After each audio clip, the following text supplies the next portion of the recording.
Welcome back to Doing Bart Things, and today, my name is Bart. I'm doing a low rent production, and I found some stuff on the internet that maybe some folks might be interested in or think is cool with regards to some computer hardware. So, let's get it started on today, June 12th.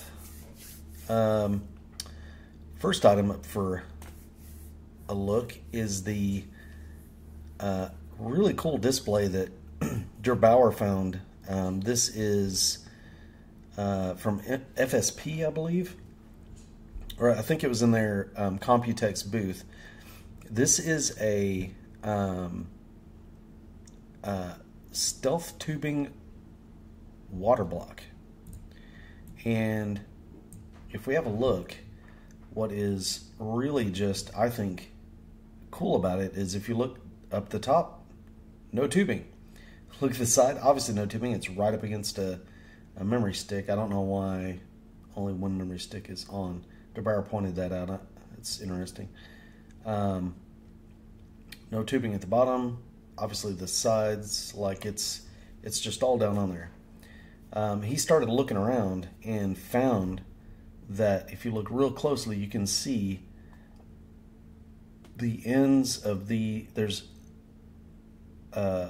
ends of where a normal cooler would screw on. There's these little tubes that are open, and it turns out that's, I think, where the water, and that's what he said, where the water is coming in. It's coming in here and here and exiting here and here. It's literally going through the motherboard through those little tiny holes, and it's feeding the water in and out. And I thought that was just really impressive design and thoughtfulness. So the way that this works is, because obviously now there's nowhere to mount the actual block, you take off the CPU retention bracket and then it's got mounts through that. And that's where you get the extra holes in order to mount the water block on. And then the spigots basically come through the holes where you would mount a cooler to normally, or a normal water block. And then that actually feeds water in and out of the block for the CPU. So I thought that was really ingenious. It looks awesome.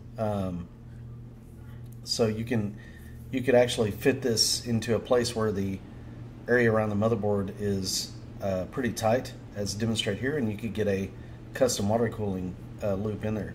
Funny enough, in the last video I pointed out what was it? Lian Li SUP 01, SUP 01, that case where basically it had the ability to have 360 millimeter rads in the back of the case, but it was supposed to be sort of for an AIO, but I was really concerned about the way that a tube might have to bend in order to get over the motherboard tray onto, say, a back AIO. You know, maybe you could flip it, do it somewhere underneath, that kind of thing. Well, an obvious answer to that is custom water cooling, right? Because when you do custom water cooling, you could put it over the top. You could put a 90 degree, over the motherboard tray, and it would not be a problem. Well, another thing you could do, which would be pretty awesome, is this. And people are like, how the hell is it doing it, so that's something I thought was kind of funny. And then you could obviously do some sort of water cooling custom to your graphics card, which is all the way up in the front of the case, which might be kind of interesting. So which would sort of, not completely, but it would sort of eliminate a lot of the what would be the best way to phrase it, concerns, I guess, over the VRM cooling and stuff, simply because there wouldn't be anything introducing heat into that side of the case. Like with a air cooler on the graphics card in that case, the heat's going out both sides, and I'm like, well, one side's going to vent to the motherboard area, so there's a little bit of heat being introduced, and then there's a little bit of heat being introduced on the other side, which we don't care about because obviously your cooler would be over there and it wouldn't matter. So anyway, but custom loop would sort of fix some of the concerns I had with regards to the way that case is laid out. But I think just in general, this is just like, hats off to this dude. This, I don't know of any, it wasn't like anybody sold this. This was a complete custom job. This guy figured out how to mount in such a way that you wouldn't have clearance issues off of the CPU and IHS and all that. And then I think he just machined out this acrylic water block with a way to feed the water in through these little tiny holes in and out. I thought that was really sick.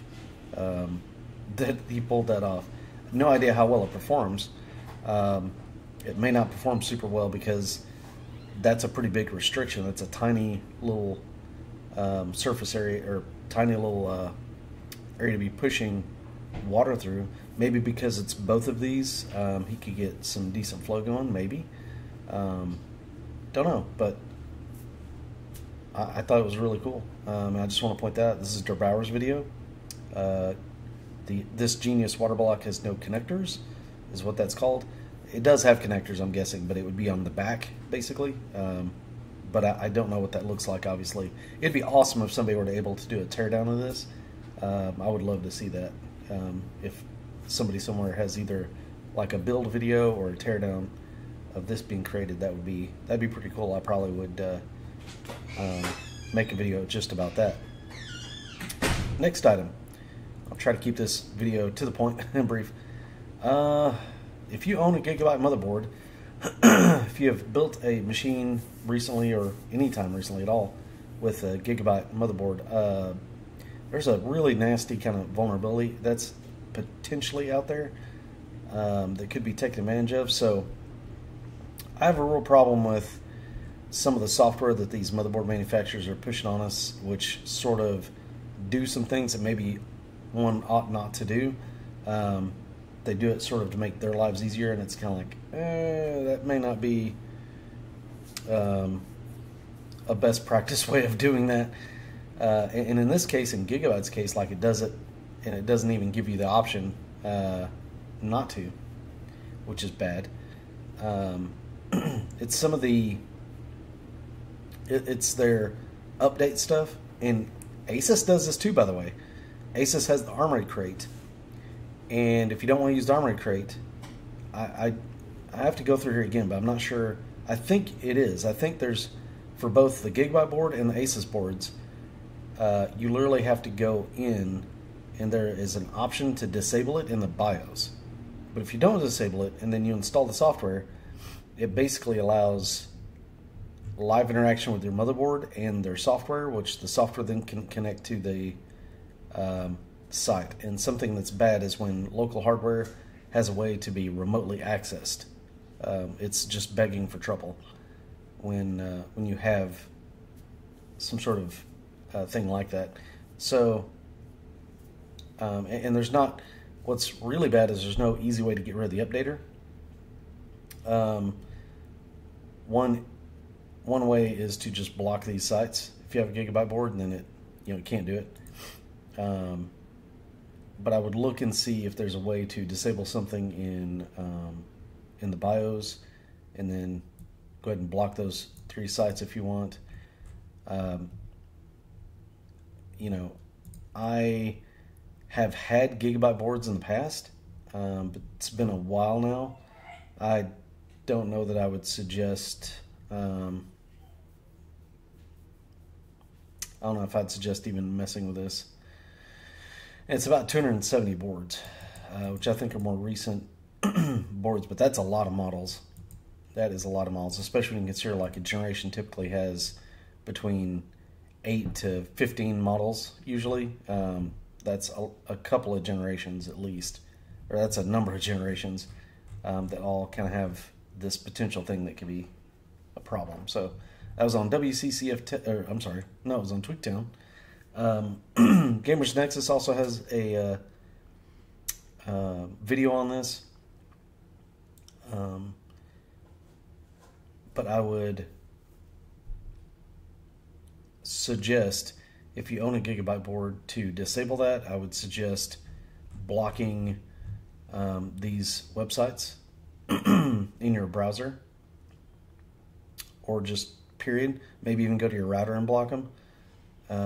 If you need to update stuff on your motherboard, if you want to update drivers or whatever, run out to the web, go to like Gigabyte's website, and get them directly. You know, I don't know if I advise ever allowing this stuff to really monitor you that way. I've used it in the past, and honestly, I think part of it is kind of convenient, but it's really a little scary. Especially, I think there was something in here that said it actually makes a Windows account.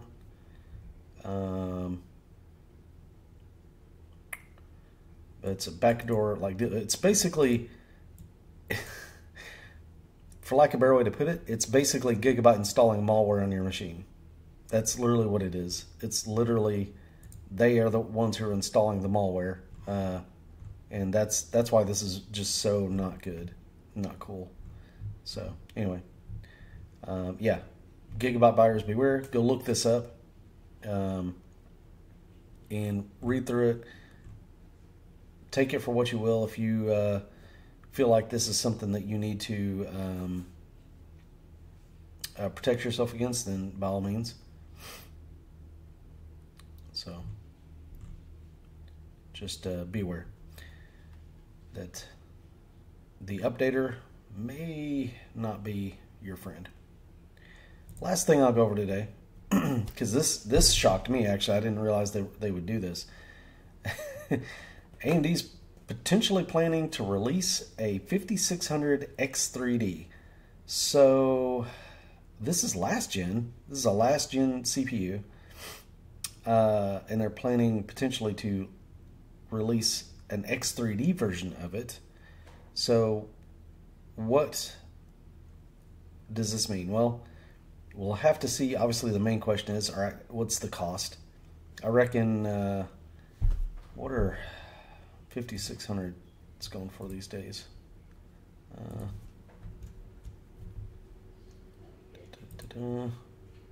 CPUs, desktop. Let's find out what they're going for.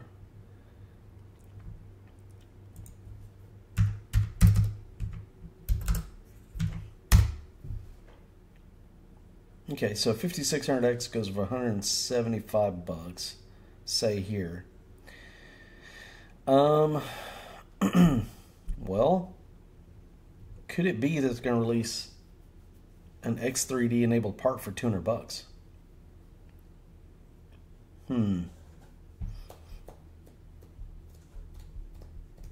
That would be interesting. That'd be interesting. It'd be interesting to see how it stacks up against the 5800 X3D and then thus the 7800 X3D. I think the 5800 X3D is still a totally valid gaming chip. I'm not sure how much they are going for off the top of my head. Whoops.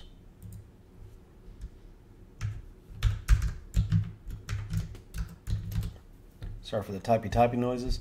All right. So $300-ish, $300 to $325. And these are still pretty stout performers. In some games, especially games that love the 3D cache, they perform just as well as some of your higher end new offerings. I really don't see a downside to this for us. It's a little bit weird.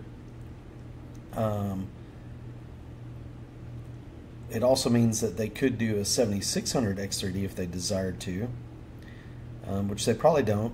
They probably have Vcache dies laying around that didn't make all 8 cores, that did make 6 cores. So that may be what they're doing here, is they're saying, well, people like the X3D cache, we'll go ahead and slap these on and sell them. It's weird that they didn't do that previously, but maybe that's because the pricing never made sense. They had people who were buying the 5600X at certain prices, so maybe that, I don't know. Again, that's really, it's kind of a hard one to call. So we'll have to see what happens with that. But that could be a really cool, potentially budget gaming minded chip. I wonder when they're going to release this, or if they are. I think it'd be a really strange thing because, again, this is last gen. So again, they're not going to be able to release it for any more than $200 to $250 maybe. But I'm not even sure if $250 if it works, because you have some of their newer CPUs, I think, in that price range, like your 7600X. So I don't know if they want to cannibalize the 7600X sales. Do we? I don't know. Interesting for sure. Gives an upgrade path for AM4 for just gaming. So if you have like in my case, I have a 5800X.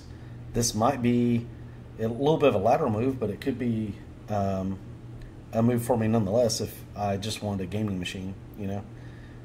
Hard to tell. Maybe it's an upgrade for someone who has a 2000 series Ryzen chip or a 3000 series Ryzen chip, maybe. That might also be the case. So if you're rocking a 3600X out there, this might be a good drop-in for you. Yeah, so something like that, maybe why they're doing that, which, again, hats off to them. The support for AM4 has been pretty good, so we'll have to see if AM5 is that strong when it comes to CPU support. That's interesting.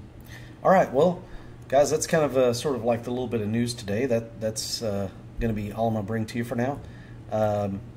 Looking for new content or just something to talk about, I'll probably be hitting up another video later this week.